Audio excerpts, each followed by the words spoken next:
into each other's eyes. Tired snowflakes are coming down, collapse into. Hello guys, welcome back to my channel. If you're new, my name is Caroline and welcome.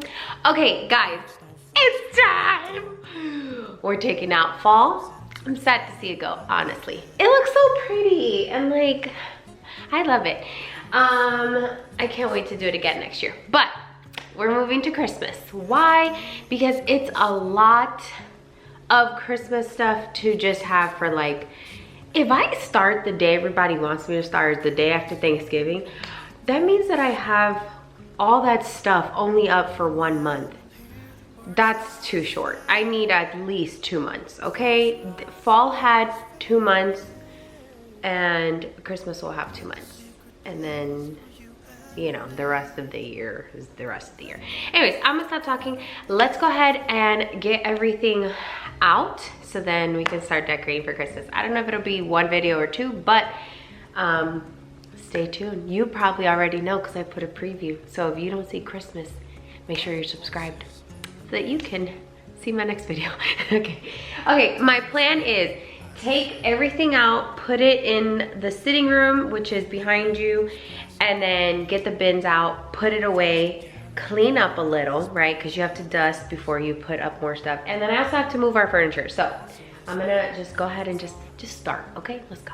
Okay guys, so I'm going to do a voiceover. I'm gonna try to do most of the video. That way, you know, it kind of feels like a podcast. I want you guys to be cleaning with me or doing something, you know, or you could just watch me do it. It's fine. Whatever you want. So, okay, a lot to unpack. And hopefully I can keep my brain focused, okay? So, first of all, I want to mention, I loved this decorations. I love the sunflowers. I love the feel of it. Like, it was giving this year, okay? So, I was pretty sad to take it down. I actually had plans to just start with the upstairs, my vanity that I was going to decorate for Christmas. That way I could keep my decorations downstairs up for longer, but I was like, you know what, just go for it. It's fine. You'll have the stuff next year and you'll be excited. So yeah, the way I undecorated this was so good. Like, I have it down to a science at this point. So I just start taking everything down, everything that I see, I'm like, okay, pull. And then I tried to put it in like sections, like floral all goes together, picks go together, you know, pumpkins, or like if I'm taking down Christmas, then I'll do Christmas. Then I'll do like trees and ornaments and, you know, put everything separate so that when I'm decorating, it just makes it easy, like when the next year. Well, putting it away is easier, and then also decorating the next year. Everything is more organized, and you know, the next year you just, it's easier to start decorating because everything has like its own sections. It's crazy how fast you get through taking down decorations and how long it takes you to put them up. So, okay, this is also going to be like a little bit of a life update. At the end of this video, well, like the second half of the video, you'll see me organizing, cleaning out my garage. It was so bad. Okay, I give you a whole tour. It's bad. But at the end, you'll see that I mentioned that my husband ended up in the hospital and I couldn't finish the video. And then weeks passed by and it's just been there. I might show you guys how it ended up. I did go back in there a few times, but just never like a full day like I was this day. But anyways, so I was cleaning my garage this day and my husband came home and he was like, my neck is killing me. And I'm like, you know, thinking he slept wrong or something. So I'm like, okay, you know, go lay down. You'll be fine. Well, as the day progressed, his neck pain was to the point that Advil and Tylenol was not helping, not even a little bit. So I put a heating pad on him. I put like that numbing cream. Nothing was working. And then the pain was getting so bad that I was like, okay, maybe we should go to the hospital. Like, I'm just thinking to myself, better safe than sorry, right? And he's, my husband, even a little bit, that he's not going to no hospital or no doctor for anything. He's like, I'm fine, I'm fine. Well, I continue to try to give him more medicine and whatnot. So we go to bed that night and he's like, this pain is unbearable. And I'm like, please, let's go to the doctor or to the hospital, like the urgent care, something. And he's like, no, I'm fine. And so it was making me mad, but I'm like, okay, I run to God for everything. So I, of course, ran to God and I'm like, Lord, please, like, if he needs to go to the hospital, change his heart, God. Like, allow him to see that he needs to go. And if not, if he doesn't need to go, then God, please just take the pain away from him. Allow it to start to get better by the morning, right? So I said this to God and I said, so basically change his heart to go or fix it. So I went to bed. He woke me up in the middle of the night and he's like, Caroline, I feel like I can't swallow. And then he said, every time I swallow, my brain hurts. And I'm like, what? So I'm like, please, like, I literally started begging. I'm like, please, can we please go to the hospital? And he's like, no, if it's still hurting by the morning, we'll go. So I'm like, okay, for sure. So I'm like, checking on him at night, making sure he's breathing. I basically didn't sleep. So that morning early, he gets up and he's fully in the getting up, gets ready. And I'm like, what, you're going, like, where are you going? And he's like, that day was his day off, by the way. So he's like, let's go to the hospital. And for him to like get up himself and do it, it was a lot. So I was like, okay, he's definitely not feeling well. So I get ready and we go. He's like, I'm like, why are you, I didn't want to go to the hospital that's like right in front of our house. So I'm like, let's go to the one close by that's a nicer area. Not that our area is not nice, but the hospital right in front of our house is not the best. So he's like, no, I want to go to the specific one. A family friend of ours works at that specific hospital. And I guess he had texted him and told him, hey, I'm coming. And he was like, okay, no problem. So we head to that hospital. Guys, when I tell you, there's like, you guys know that Maverick City song that's A Million Little Miracles. This is exactly like, this is our testimony of A Million Little Miracles. Every decision made was like, God was, I don't want to get emotional, but God directed and God literally held our hand through every decision being made up to this point. Okay. And, I don't know if this part is like aligning to where I'm recording, but I'm like dancing because, sorry guys, I'm like sniffling and it's disgusting. I'm sorry. I need to get a hold of myself. I was dancing in the video and I think it's funny. I normally take out my dancing because it's embarrassing, but this video, I left it. Okay, back to our story. So we go to the hospital. Immediately, my husband, if you know my husband, if he knows someone, he's going to say that person's name. If he knows someone in an area or like he knows that you work somewhere, or if he knows you, we went to the Bahamas one time and he was looking for someone and literally asked every single person, do you know this person? Do you know this person? And guys, I kid you not, he found him in the Bahamas, okay? We met up with the person he was looking for. He made it his point to find the person, okay? Well, so he does this. He's like telling every nurse, every doctor, every person that is willing to hear him. He's like telling them, hey, I know this person. And they're like, oh, I love him. And okay, so we get to the room. They're like, for sure, it's just neck pain and, you just need to take ibuprofen and blah, blah, blah. But again, I just wanted to make sure that's what it was, right? So they're like, we're going to do a CT scan. And then once we clear him for that, he could basically go. And I was like, okay, at least we know, right? So They do the CT scan. We're waiting. The guy is talking to us about a pillow. Like, I instantly go on and order this pillow for the neck, and because we're thinking that's what it is.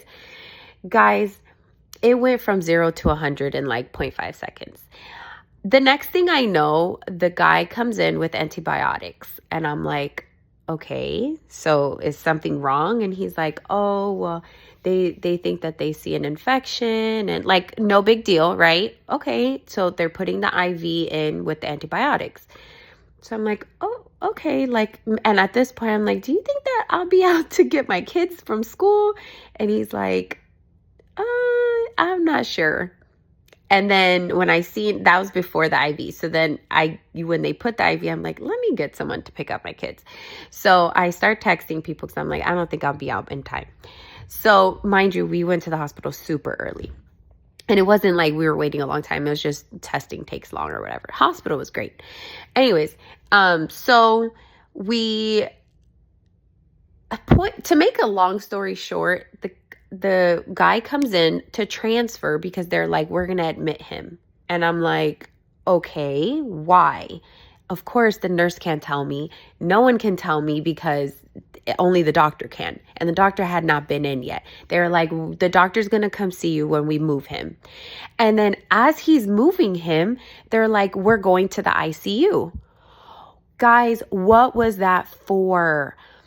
I instantly started to panic. I've been through a lot these past few days. I don't want to cry again. I'm such a crybaby. But my mom was diagnosed with cancer a few years ago, and my anxiety got so bad that I was like having panic attacks left and right, like passing out. I had to have heart testing done and everything because it was really, really, really bad. So then most of you know. Okay, guys, so I'm outside and I feel a little bit weird because my neighbors are probably looking at me like I'm crazy, but it's okay. I decided to start it out here because I want my background to be our project for today. We're decluttering my garage. I'm gonna show you how bad it is. It's very, very, very bad. It's a mixture of me and my husband and my kids too. But we're gonna try and do our best today. I moved my car. We're gonna put everything out on our driveway and then start from scratch. That's the plan, but I'm already tired just looking at it. So let me give you guys a tour. Okay, so right over here is God knows what. I don't even know what those shelves are. My husband just brought that. I have to call him and ask him what it is. Maybe it's shelves for the garage. I don't know. He told me to wait for him for tomorrow, but I'm not doing that. And back there is like all my decorations. Everything that just doesn't go inside the house just comes out here. And my trash cans are in here because our HOA doesn't allow us to leave them out.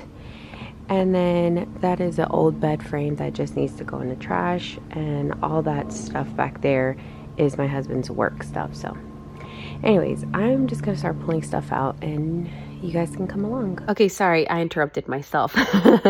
But most of you know that my sister passed last year on Thanksgiving Day, and I'm going to do a whole video on my sister, but I just have to get the courage to do it. It's a lot, but to not go too deep in, my sister ended up in the ICU I was texting her and out of nowhere, she was in the ICU.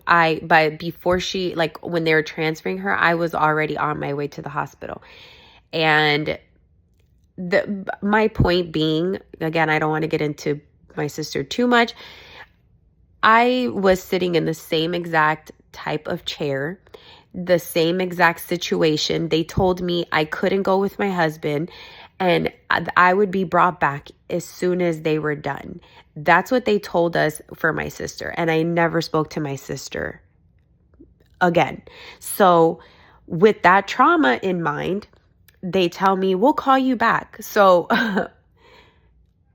guys, my husband, of course, like everybody else's husband, he's my life. Okay, like,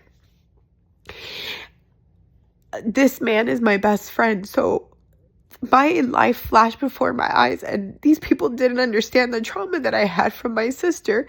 So them telling me, oh, we'll bring him right back, instantly I was like, no. And okay, fast forward a little bit. I don't know the name of, I have to figure out what the name it is, but basically, if we wouldn't have went to the hospital when we went, my husband could have died, because his airway, they told us his airway could have closed up, and because of the he had like liquid behind, I have to find the name, but he had liquid that was stuck behind, it's like behind his throat but in front of his spine. I don't know, but basically they put him in the ICU because his airway could have closed out of nowhere.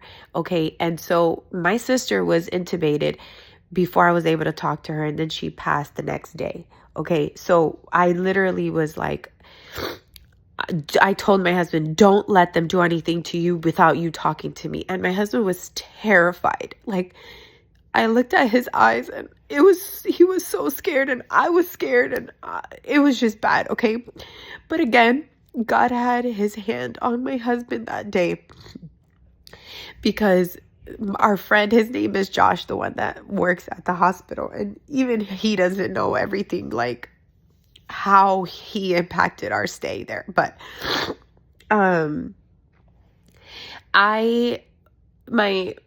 so anyways, point is that our friend Josh was like, he went and I tried to get back in the room. Like, as soon as they put me out, I was like, you know what? No, I don't care. I'm going to try and sneak in. So I try to go, and gosh, how do I not have this? So I tried to sneak back, and the lady was like, no, he's not ready yet. So Josh, literally, Chad texted him, they're not letting in my wife. And Josh came and grabbed me. I was like, no, they told me. He's like, man, come on. And he snuck me in the room, and I was able to be there the whole time. And I was good. And, I wasn't supposed to be there yet, because they were like all talking to him, and like a lot was going on. It was a million different people there, and it was like everybody bombarded him. To make a long story short, my husband is fine. Thank God. I give God all the glory. He actually has something that is very rare. Only 1% of people have what he has. And it was to the point that the way they found what he had was like a miracle, literally. It was only a case study. They don't even have the diagnosis in their computers. That's how rare what he has is. All this to say, I didn't finish my garage because all this happened right after this. So, but again, I want to say thank you for watching this video. Thank you for supporting me in everything that I do. My next video is going to be me decorating for Christmas, so get excited.